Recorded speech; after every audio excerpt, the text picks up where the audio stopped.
Pilot, Sachin Pilot, Sachin Pilot. हमारी आदरणीय नेता प्रियंका गांधी जी का, हमारे नेता राहुल गांधी, सचिन पायलट जी का हार्दिक स्वागत करेंगे। आप सामने रहिए, एकदम चुप। भारत माता की, भारत माता की। प्रियंका गांधी, सचिन पायलट।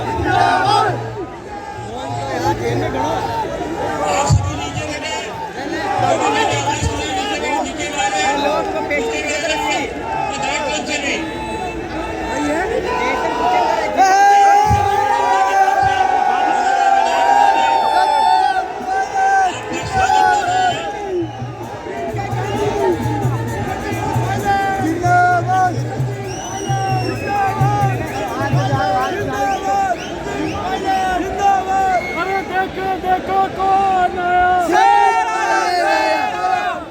देखो कौन आया। राजस्थान की परंपरा के हिसाब से चुनरी उड़ाकर हमारे नेता का स्वागत किया जाएगा।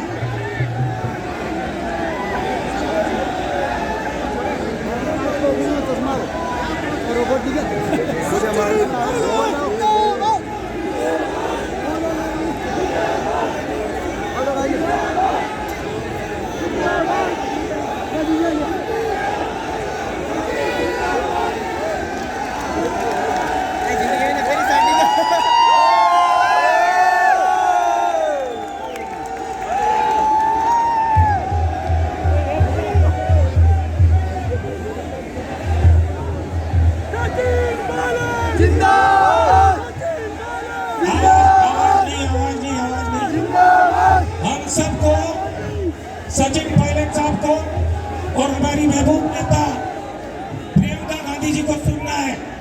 सब शांति बनाए रखे। मैं हमेशा आपसे बात करता रहता हूँ। आज हमको सुनना है आदरणीय सचिन पायलट जी को, आदरणीय प्रियंका गांधी जी को। Sachin Pilot I love you, Sachin Pilot I love you. सांप्रदायिक सौहार्द की धरती है, भाईचारे की धरती है। यहाँ हमने प्यार और भाईचारा कायम रखा, इसीलिए आज ये जिला बना है। आज विकास के नए पायदान हमने छुए। मैं लंबी बात नहीं करूंगा। अब मैं सचिन पायलट साहब को आमंत्रित करता हूँ। I love you, I love you.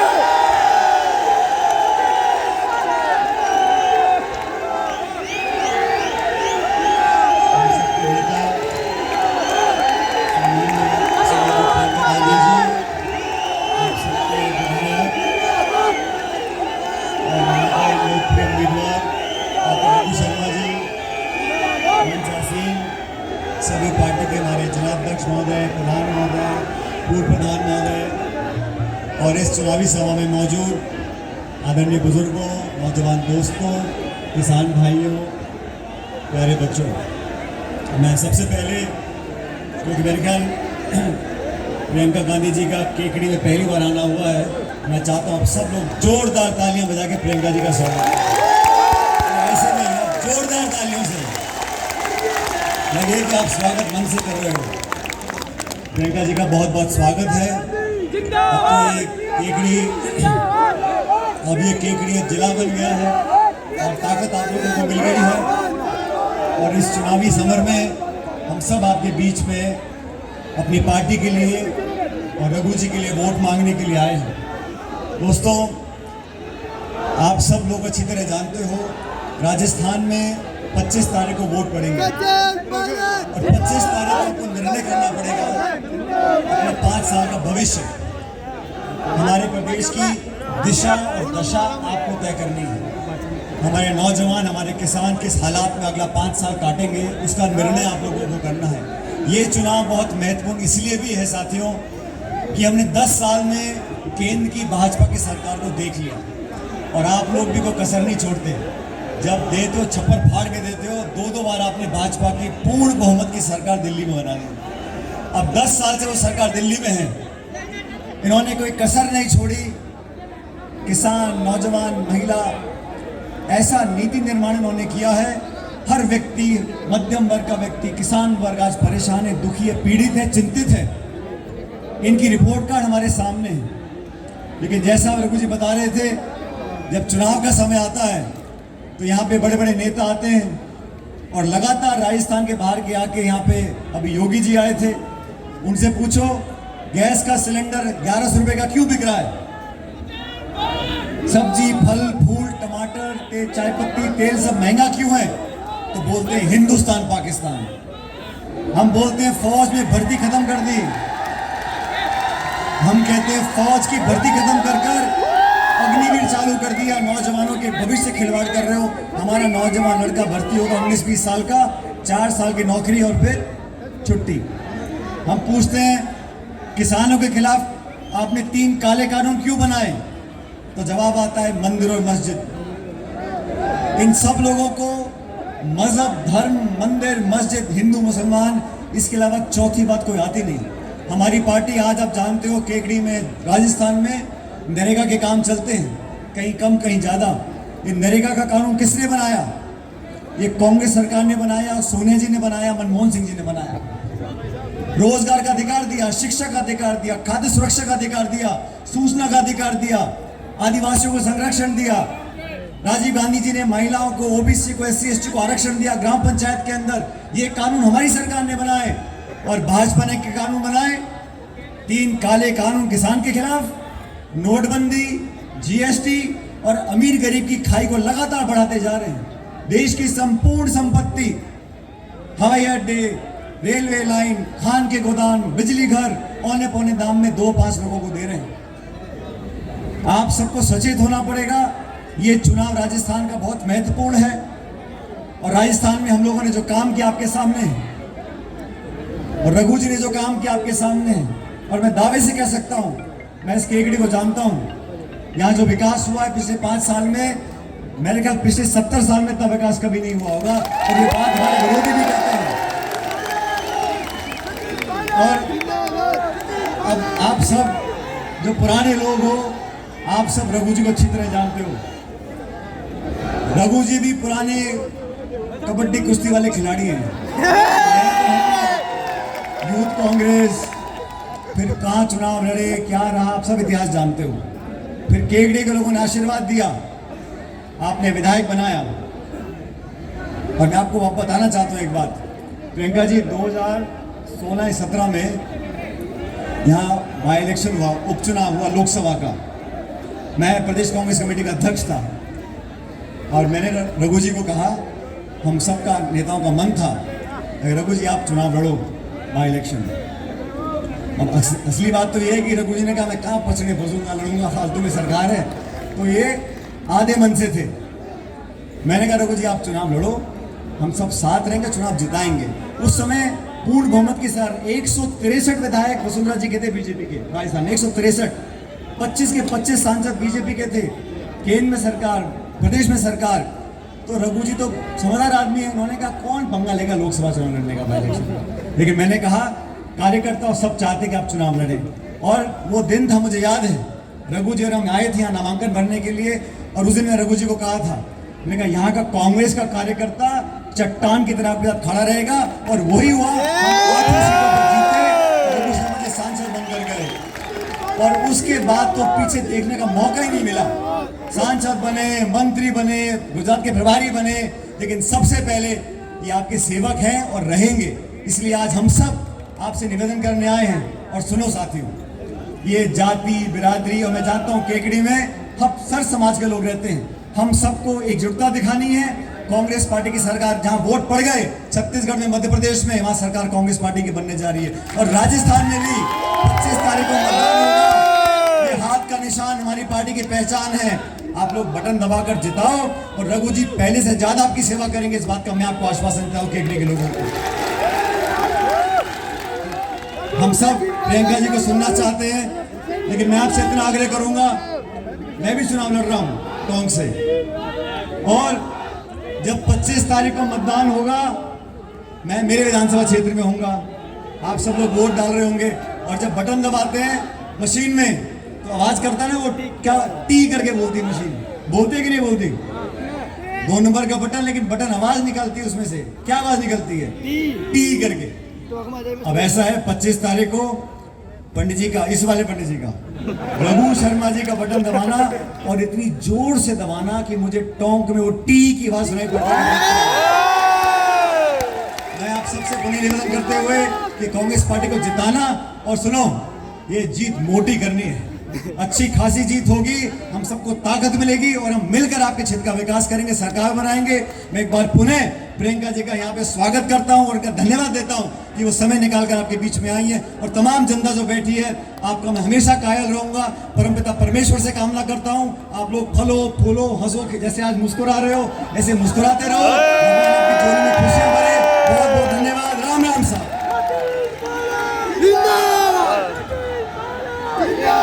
अब मैं हमारी नेता, देश के करोड़ों लोगों की धड़कन आदरणीय प्रियंका गांधी जी को आमंत्रित करता हूं कि वो हम सबको संबोधित करें।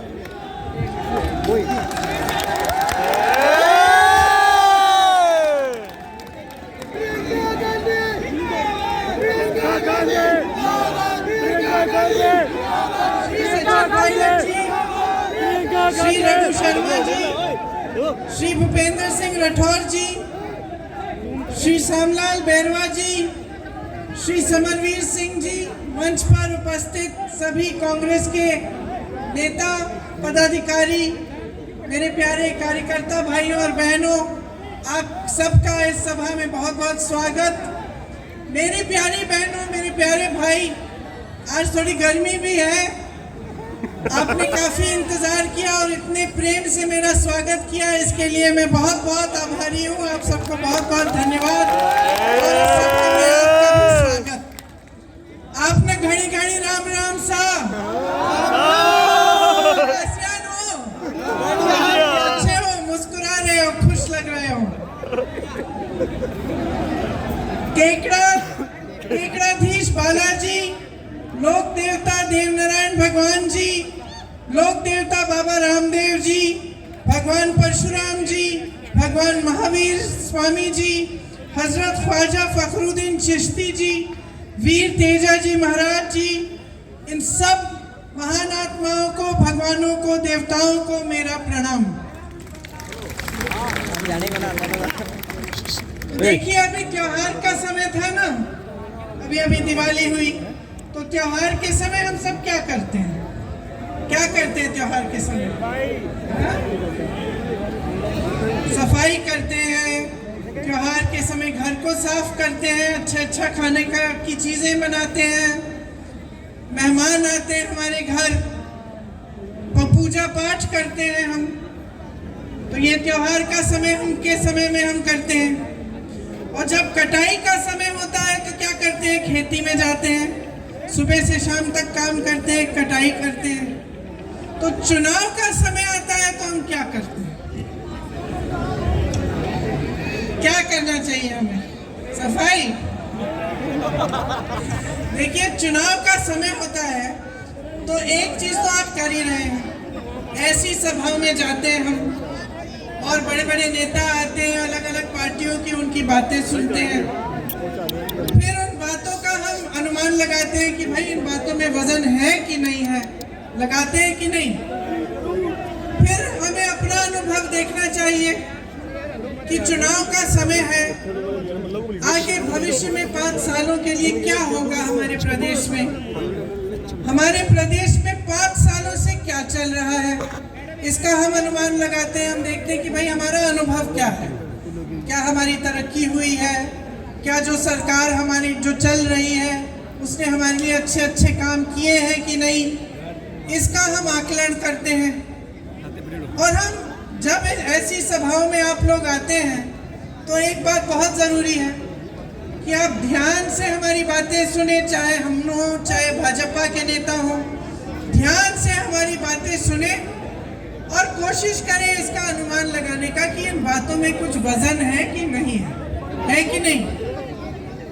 तो अभी हाल ही में मोदी जी आए थे राजस्थान, मैंने देखा उनका भाषण, कहने लगे कि ये कांग्रेस के नेता एक दूसरे को रन आउट करने में लगते हैं, ऐसा बोला उन्होंने। तो मेरे मन में ये बात आई कि भाई इनके बातों में तो कोई वजन ही नहीं है।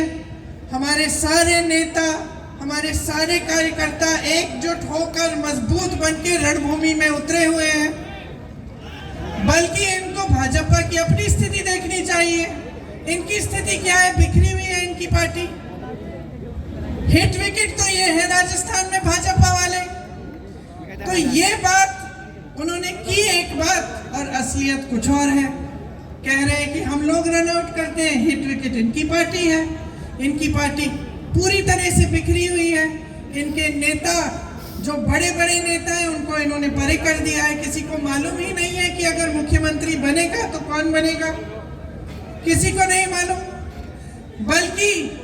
बल्कि ये दूरबीन से जाकर ढूंढ रहे हैं पूरे राजस्थान में कि भाई हमारा नेता कौन बन सकता है, क्योंकि जो बड़े बड़े नेता थे उनको साइड कर दिया इन्होंने। तो बात यह है कि जब नेता आपके सामने आता है तो उसकी बातों के वजन को आप तोलिए कि किस आधार पर कह रहे हैं जो कह रहे हैं। आपके सामने अभी सचिन जी ने कहा कि भाजपा के जो ज्यादातर नेता आते हैं वो धर्म की बात करते हैं, जाति की बात करते हैं। तो आपको सोचना पड़ेगा कि भाई धर्म की बात और जाति की बात चुनाव के समय क्यों होती है।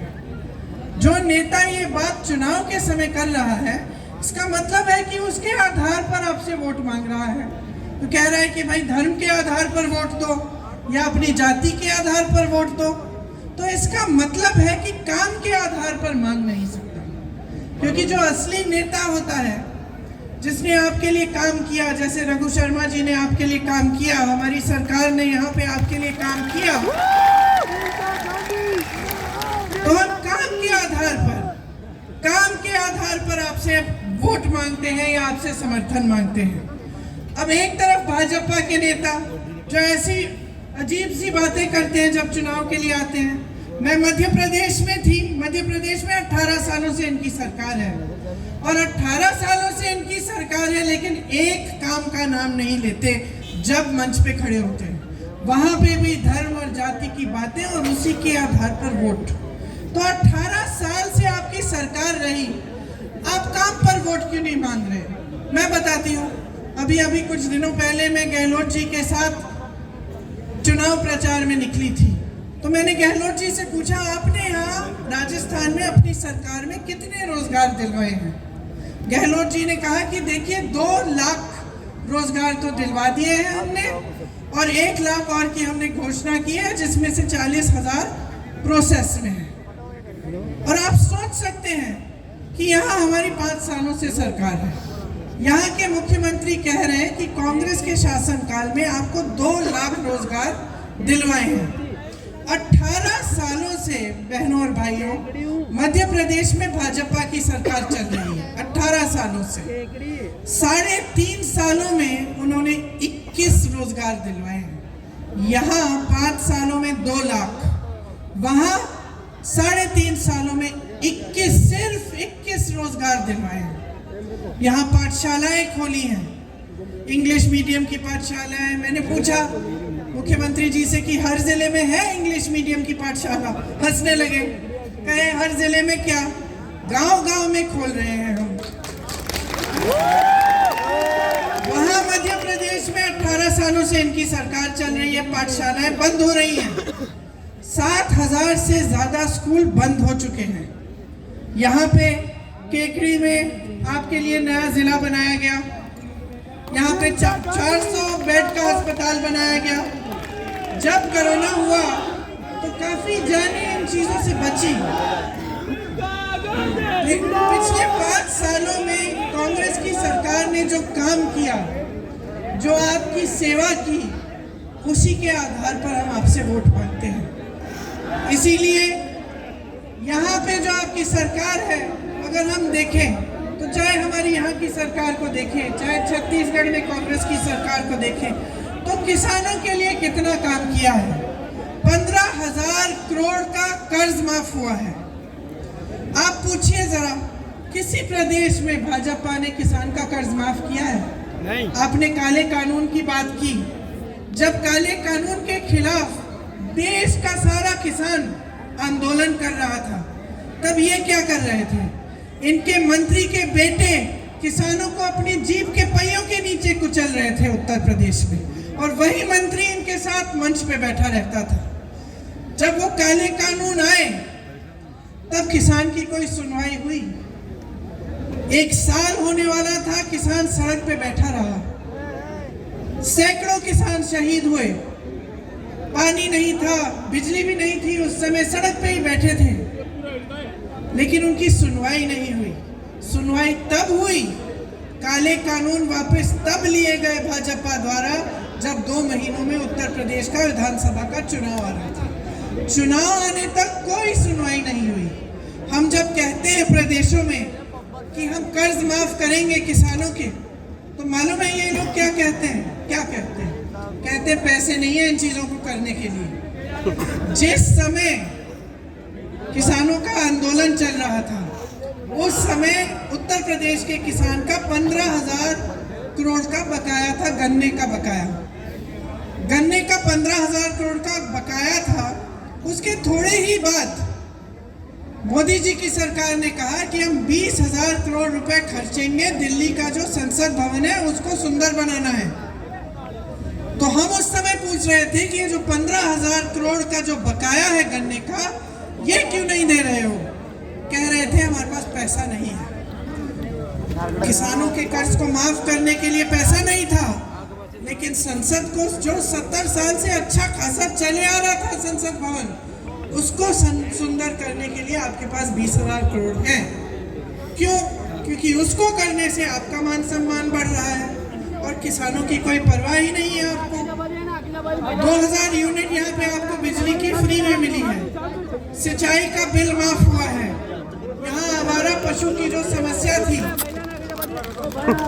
उसके लिए आपकी मदद के लिए सरकार ने सोचा कि किस तरह से मदद कर सकते हैं, तो 67 लाख मीटर की तारबंदी की। छत्तीसगढ़ में हमारी सरकार है, यही समस्या वहाँ थी, तो सरकार ने गोबर खरीदना शुरू किया, क्योंकि ये सोच थी कि अगर हम गोबर खरीदना शुरू करें तो लोग इस जानवरों को अपने घर में रख लेंगे, पाल लेंगे, क्योंकि उससे कमा लेंगे। तो बहुत उनकी सुविधा हुई।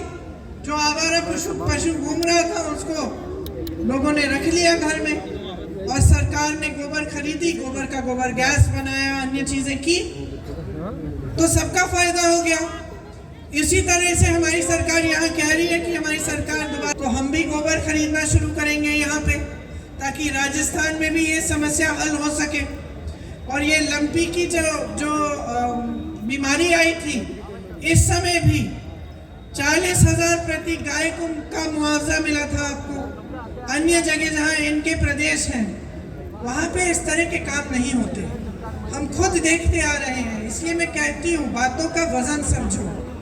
ये जब कहते हैं कि आपके लिए करेंगे, इनसे पूछिए ना किया क्या है। मध्य प्रदेश में 18 सालों से सरकार चली आ रही है, वहाँ पे स्कूल बंद हो गए हैं, वहाँ पे आवारा पशु की समस्या इतनी खराब हो गई है कि पूरी रात पूरे दिन पहरेदारी करनी पड़ती है खेतों की किसानों को। किसी ने सुनवाई ही नहीं की, किसी तरफ से इनकी सुनवाई नहीं है।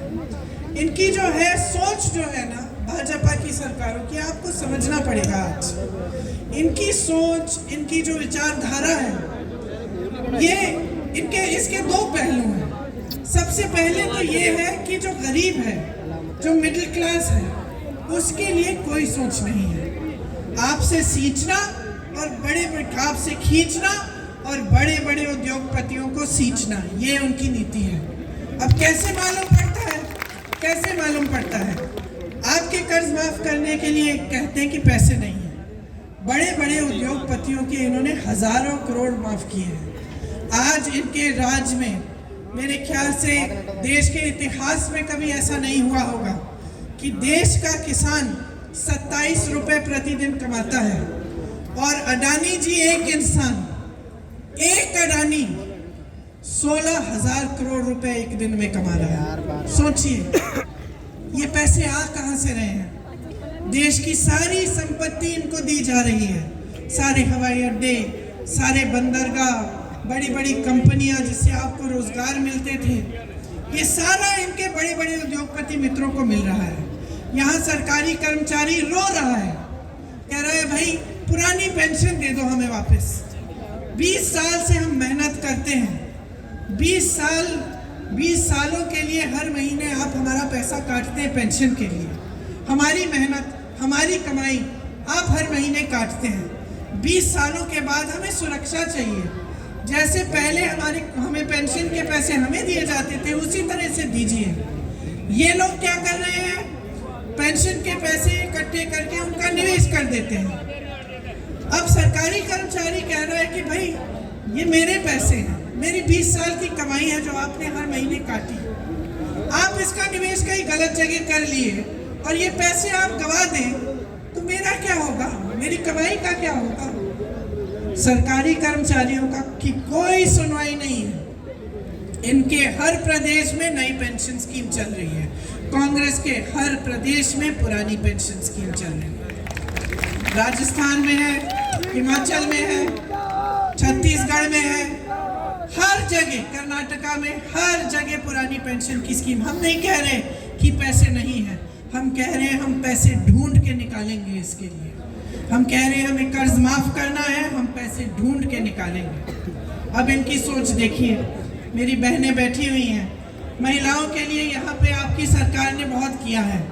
सबसे पहले तो आपके लिए महंगाई के राहत कैंप बनाए।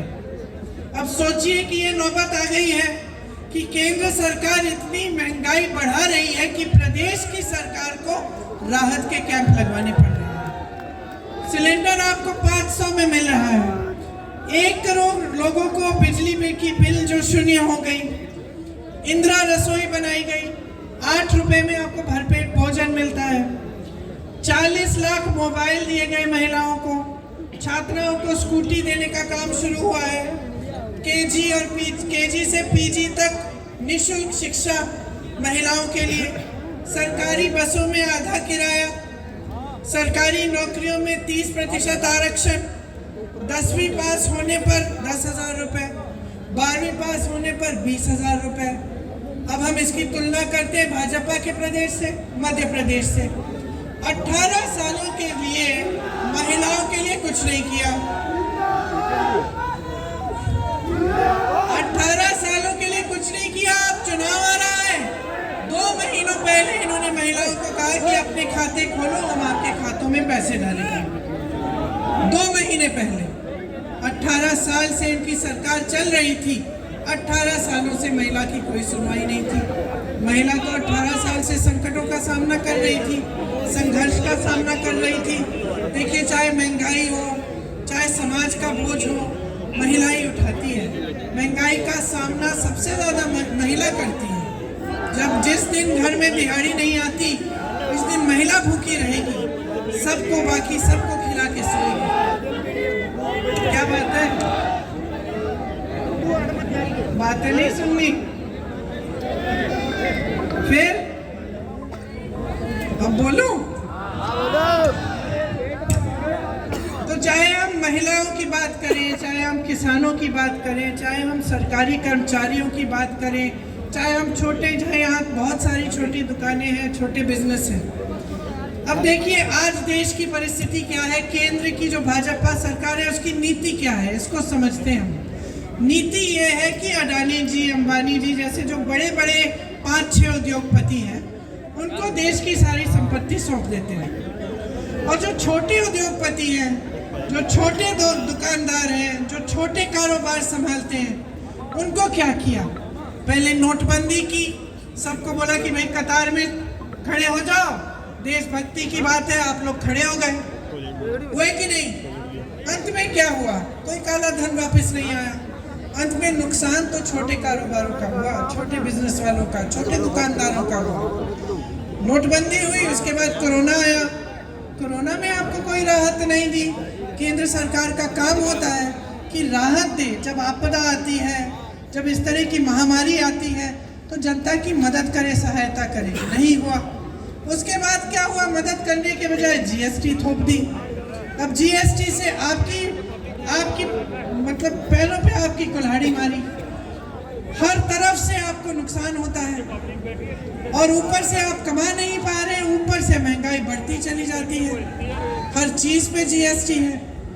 तो अब हर स्तर पे अगर आप देखेंगे तो आपको दिखेगा कि केंद्र सरकार की जो नीतियां हैं उससे आपके लिए कुछ नहीं हो रहा है, और जहां जहां इनकी प्रदेश की सरकारें हैं वहां स्वास्थ्य की सुविधाएं ठप है, शिक्षा की सुविधाएं ठप है, आपके लिए किसानों के लिए जो सुविधाएं वो खत्म है। तो आपके सामने एक दो राहें हैं। आप इधर खड़े हैं, एक तरफ आप बीजेपी को चुनेंगे, भाजपा को चुनेंगे, तो आप देख सकते हैं कि किस तरह की नीतियां आपके प्रदेश में लागू होंगी, किस तरह की जो जितने भी अच्छे काम कांग्रेस पार्टी कर रही है आपके लिए वो सारे बंद हो जाएंगे। ये पुरानी पेंशन की स्कीम, ये किसानों का कर्ज माफ होना, ये बिजली की बिल जो फ्री है, ये सब बंद हो जाएगा। ये कुछ भी कहें, कैसी भी घोषणाएं करें, मध्य प्रदेश में इन्होंने 22,000 घोषणाएं की। 22,000 घोषणाएं, इतनी घोषणाएं कि खुद इनको याद नहीं होगी। 22,000 घोषणाएं की, 22 तक इन्होंने पूरी नहीं की। 18 सालों से इनकी सरकार चल रही है। तो मैं आपसे ये कहना चाहती हूँ कि देखिए, स्वास्थ्य में भी आपके लिए काम हुए, अस्पताल खुले, चिरंजीवी योजना आई। मैं ऐसे लोगों से मिली हूँ यहाँ आते वक्त जिनका हार्ट का पूरी सर्जरी सरकार के द्वारा हो गई। मुझे कहा कि दीदी एक भी पैसा नहीं भरना पड़ा। एक लड़का था, उसे कैंसर था, छोटा सा बच्चा, उसके पिताजी ने मुझे बताया कि जितनी भी दवा थी सब सरकार द्वारा हो गई। ये जो चिरंजीवी योजना है, आपको इसमें 25 लाख तक आप इलाज करा सकते हैं। ऐसी योजनाएं भाजपा के प्रदेशों में नहीं है भाई और बहनों। युवाओं के लिए मैंने पहले कहा ही कि 2 लाख से अधिक नौकरियां बनी हैं और 1 लाख की घोषणा हो गई है, जिसमें से 40,000 अभी प्रोसेस में है, इनकी प्रक्रिया शुरू है। हमने एक कानून बनाया है। अब समझते हैं आपकी पीड़ा क्या है कि आप इतनी मेहनत से अपने बच्चों को पढ़ाते लिखाते हैं, फिर बच्चे पेपर भर्ती की परीक्षा करते हैं, उसमें पेपर लीक कर लेता है कोई, या कोई घोटाला हो जाता है। हम समझते हैं कि कितनी पीड़ा होती है, क्योंकि आप मेहनत करते हो, प्राइवेट में ट्यूशन भी करा देते हो, फीस भरने के लिए खूब मेहनत करते हो, बच्चे मेहनत करते हैं, बच्चे अपना भविष्य उज्जवल देखना चाहते हैं, और फिर भी उसमें पेपर लीक हो जाए तो इसमें बहुत पीड़ा होती है, बहुत नुकसान होता है नौजवानों का। तो इसलिए हमने यहाँ कानून लागू करना है, जिसमें जब पेपर लीक होता है, जो भी पेपर लीक करता है उसको पूरे जीवन की सजा मिलेगी अगर उसको पकड़ा जाएगा तो। ऐसा कानून किसी राज्य में नहीं बनाया गया है। यहाँ पानी की भी सुविधा लाखों परिवारों को मिली। आप मध्य प्रदेश जाइए, इनके अलग अलग प्रदेशों में जाइए, बड़ी बड़ी बातें हैं, इश्तिहार तो बढ़िया बढ़िया दिख जाएंगे, नेता बढ़िया बढ़िया बातें करेंगे, लेकिन धरातल पर ये आप ये काम नहीं देख पाएंगे। तो देखिए, आपको समझने की ज़रूरत है कि जैसे मैं कह रही थी, आप दोराहे पे खड़े हैं, एक तरफ भाजपा की नीतियाँ, एक तरफ कांग्रेस की नीतियाँ। वो आपसे आपकी संपत्ति ले रहे हैं, बड़े बड़े उद्योगपतियों को दे रहे हैं। हम ये समझते हैं कि लोकतंत्र में सरकार की कोई संपत्ति नहीं है। हम समझते हैं कि सरकार की पूरी संपत्ति जनता की होती है। जहाँ जहाँ हमारी सरकारें हैं, हमारा प्रयास रहता है कि आपके जेब में आपके पैसे आए, चाहे वो किसानों के कर्ज माफ़ करने के ज़रिए हो, या फ्री में बिजली दिलवाने की, या फ्री में शिक्षा दिलवाने की, या फिर आपको रोज़गार दिलवाने की। ये सब बातें जो है, ये अलग तरह की राजनीति है। ये राजनीति ऐसी है जो ग्राम को, गांव को मजबूत करने वाली राजनीति है, आपके हाथों में शक्ति देने वाली राजनीति है। इसलिए जो हम अगली सरकार में जब हम कह रहे हैं कि अगर सरकार बनेगी तो हम कुछ गारंटी लाएंगे, वो भी हम इसी सोच से ला रहे हैं। एक तो ये जो OPS है, पुरानी पेंशन की स्कीम, इसको हम कानून द्वारा लागू करेंगे, मतलब कानूनी गारंटी होगी ये। दूसरा, 1 करोड़ परिवारों को 500 रुपए में सिलेंडर दिलवाएंगे। महिला मुखिया को 10,000 रुपए सालाना दिलवाया जाएगा, जो परिवार की महिला मुखिया होती है। 2 रुपए प्रति किलो गोबर को खरीदा जाएगा आपसे, मतलब कि वही जो हमने छत्तीसगढ़ में लागू किया यहाँ लागू होगा, ताकि ये जो आवारा पशु की जो समस्या है थोड़ी कम हो जाए। सरकारी कॉलेज में जो फर्स्ट ईयर के छात्र हैं उनको लैपटॉप और टैबलेट दी जाएगी। आपदा से पीड़ित जो परिवार हैं उनको 15 लाख तक फ्री बीमा मिलेगा और अंग्रेजी मीडियम शिक्षा की सब छात्रों को गारंटी होगी। ये हम अगर हमारी सरकार फिर से बनेगी तो ये हम गारंटी करते हैं कि ये चीज़ें हम लागू करेंगे। और जितनी भी स्कीम हमने चलाई है आपके लिए, जितने काम हमने 5 सालों में करके दिखाए हैं, वो काम हम निरंतर करते चले जाएंगे। भाजपा आएगी बहनों और भाइयों तो ये सब बंद हो जाएगा। गलत फहमी में मत पड़िए। आपको सिर्फ इनके प्रदेशों में देखना है कि क्या हो रहा है।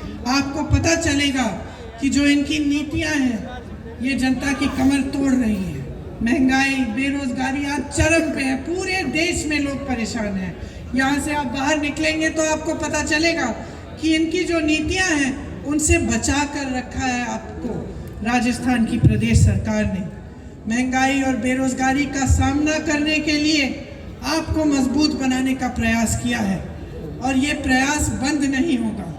आपको अच्छी तरह समझना चाहिए कि जब ये सिलेंडर की बात करते हैं, सिलेंडर का दाम कौन तय करता है? प्रदेश की सरकार नहीं तय करती। सिलेंडर का दाम केंद्र की सरकार मतलब भाजपा की मोदी जी की सरकार तय करती है। पेट्रोल डीजल का दाम कौन तय करता है? गहलोत जी की सरकार नहीं तय करती। ये मोदी जी की सरकार भाजपा की जो है दिल्ली में ये तय करते हैं। जीएसटी का पैसा कहाँ जाता है? ये प्रदेश की सरकार में नहीं जाता। जीएसटी का पैसा केंद्र सरकार को जाता है। तो ये सारे काम केंद्र सरकार के हैं। इनकी जिम्मेदारी थी कि पेट्रोल डीजल के दाम कम करें। इनकी जिम्मेदारी थी कि महंगाई पे रोक लगाएं। इनकी जिम्मेदारी थी कि ये जो सिलेंडर के बढ़ते हुए दाम हैं उनको रोकें। इन्होंने नहीं किया। आपको इससे बचाने के लिए यहाँ महंगाई के राहत कैंप लगवाए गए, सिलेंडर का दाम कम किया गया, किसानों को राहत दी, कर्ज माफ किए। ये सब आपको बचाने के लिए इनकी नीतियों से किया गया।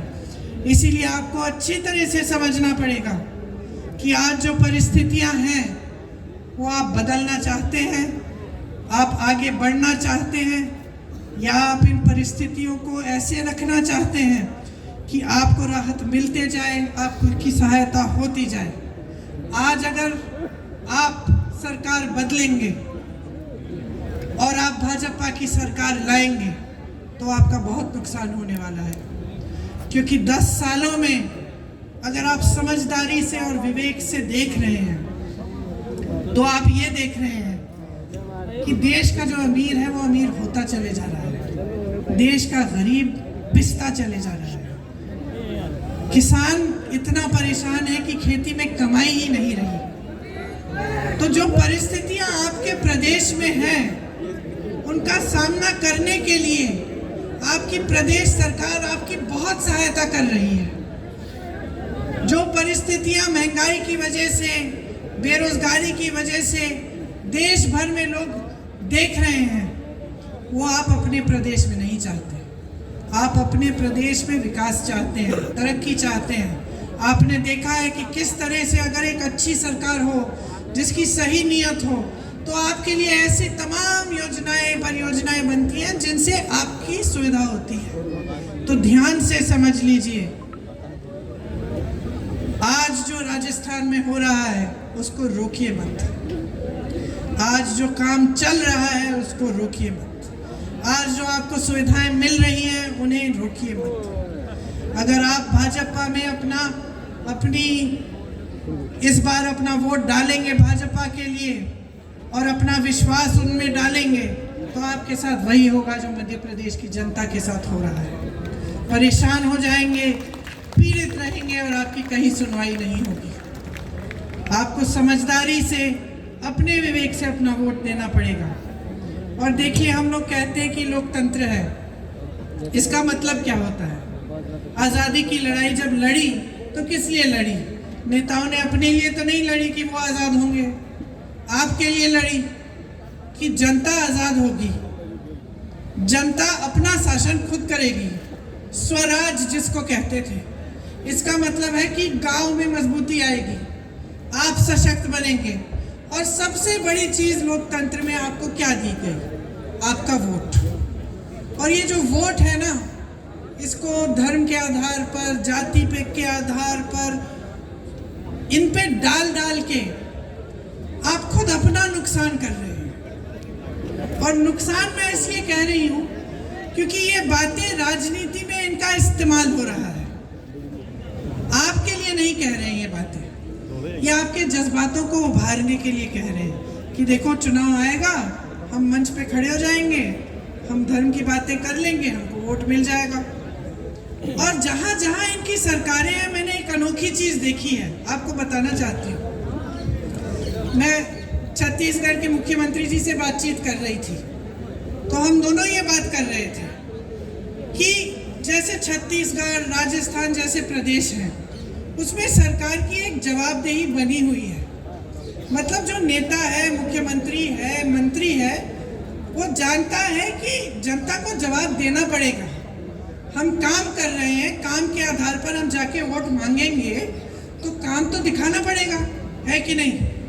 और हम ये बात कर रहे थे कि अनोखी बात यह कि जहां भाजपा की सरकार है उन्हें ये एहसास नहीं है। जहां भाजपा की सरकार है वो नेता सोचते हैं कि उन्हें काम करने की कोई ज़रूरत नहीं है, क्योंकि वो काम के आधार पर वोट मांगने नहीं आते, धर्म के आधार पर आते हैं। तो वो सोचते हैं कि भाई हमें तो वोट मिलना ही है, हम धर्म की बातें कर लेंगे, अच्छी अच्छी बातें, लोग हमारी बातों को मान जाएंगे, लोगों के जज्बात जुड़ जाएंगे हमसे, तो काम करने की क्या ज़रूरत है।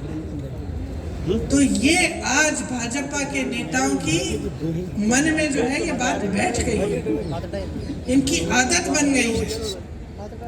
ये इनको ये भी नहीं लगता कि आपके सामने आए तो आपके काम की बात करें। आपके प्रति जो जवाबदेही है ना, इनके प्रदेशों में ख़त्म हो गई है। तो मैं सिर्फ आपसे एक बात कहना चाहती हूँ कि भाई जवाबदेही मांगो। आज कांग्रेस की सरकार ने आपके लिए काम करके दिखाया है, आपकी सहायता की है, आपको मदद मिली है। जितनी भी केंद्र सरकार की वजह से जो महंगाई बढ़ी, जो बेरोजगारी हुई, जो परेशानियां आई, आपकी सहायता करके प्रदेश की सरकार ने उनका सामना करने के लिए आपको मजबूत बनाया। इसीलिए जागरूक बनो, समझो कि ये जो सरकार है आपके लिए दिल से काम कर रही है, सही नीयत से कर रही है, और अपनी जागरूकता और विवेक से ही ये वोट डालो। एक बहुत बड़ी जिम्मेदारी है, इसको नकारो मत। कोई आकर फिजूल की बातें करे, आपके सामने इधर उधर की बातें करे, इनकी बात मत मानो, बहुत हो गया है। देश बिगड़ रहा है। 10 सालों से देश में केंद्र में इनकी सरकार चली आ रही है। 10 सालों से बार बार यही बातें, जैसे पायलट जी ने कहा, कभी भारत पाकिस्तान, कभी हिंदू मुसलमान, कभी धर्म, कभी जाति। इससे आपका नुकसान हो रहा है, सिर्फ इनका फायदा हो रहा है। सोच लीजिए, एक दूसरे को लड़ाने में कभी आपका फायदा नहीं होता, कभी किसी गरीब का फायदा नहीं होता। लड़ाइयाँ झगड़े होते हैं, घृणा होती है, समाज में फूट फैलती है, तो आपका नुकसान होता है। आपने कभी देखा है कि किसी नेता का नुकसान हुआ? आपने कभी देखा कि कोई दंगा हो गया और उसमें नेता का नुकसान हो गया, उसका कुछ खराब हो गया, उसको चोट आ गई, उसके बच्चों को चोट आ गई? कभी देखा है? कभी नहीं, कभी नहीं। तो समझ लो कि इन बातों से नुकसान हो रहा है आपका। राजनीति होनी चाहिए आपके विकास के लिए, सीधी सी बात है। नेता का कोई धर्म नहीं होता, नेता का धर्म होता है सेवा करना। यही सबसे बड़ा धर्म होता है नेता का। हमारे देश में हम सब धार्मिक लोग हैं, सबके दिल में धर्म है। ऐसा नहीं है कि किसी के में नहीं है, चाहे किसी भी धर्म के हो, चाहे हम हिंदू हो, मुसलमान हो, ईसाई हो, बौद्ध हो, कुछ भी हो।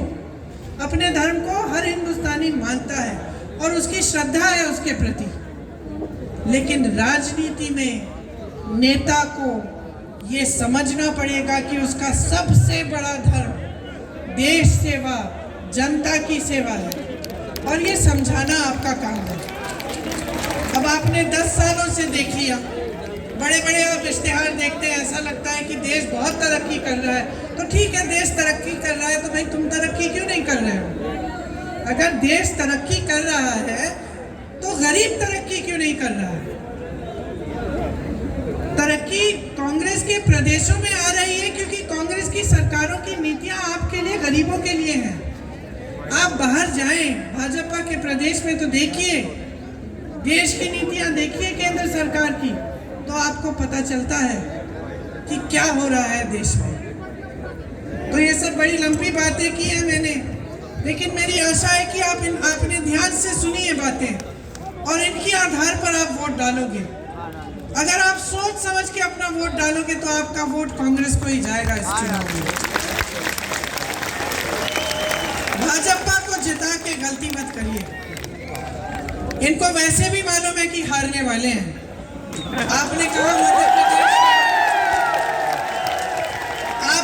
मध्य प्रदेश में, छत्तीसगढ़ में जहां पोलिंग हुई है वहां दावे के साथ हम कह सकते हैं कांग्रेस की सरकार बन रही है। और कांग्रेस की सरकार इसलिए बन रही है क्योंकि कांग्रेस ने काम करके दिखाया है। कांग्रेस ने दिन रात आपके लिए एक करके दिखाया है। गहलोत जी का कहना है कि आप मांगते मांगते थक जाओ, मैं देते देते नहीं थकूंगा। और हम करना चाहते हैं आपके लिए। रघु शर्मा जी को आप जानते ही हैं, मुझे नहीं मालूम था कि पहलवान भी थे।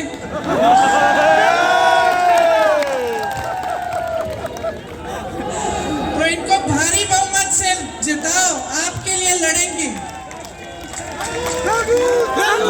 आपके लिए करके दिखाएंगे। आप सबको बहुत बहुत धन्यवाद। ध्यान से आपने मेरी बातें सुनी। जय हिंद।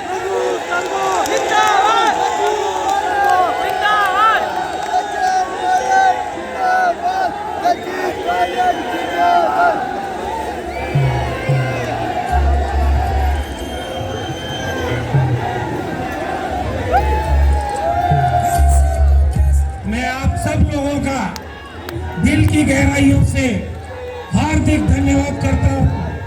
आप सब लोगों ने हमारी नेता की बात ध्यान से सुनी है और 25 तारीख को आपका फैसला कांग्रेस पार्टी के पक्ष में होने जा रहा है।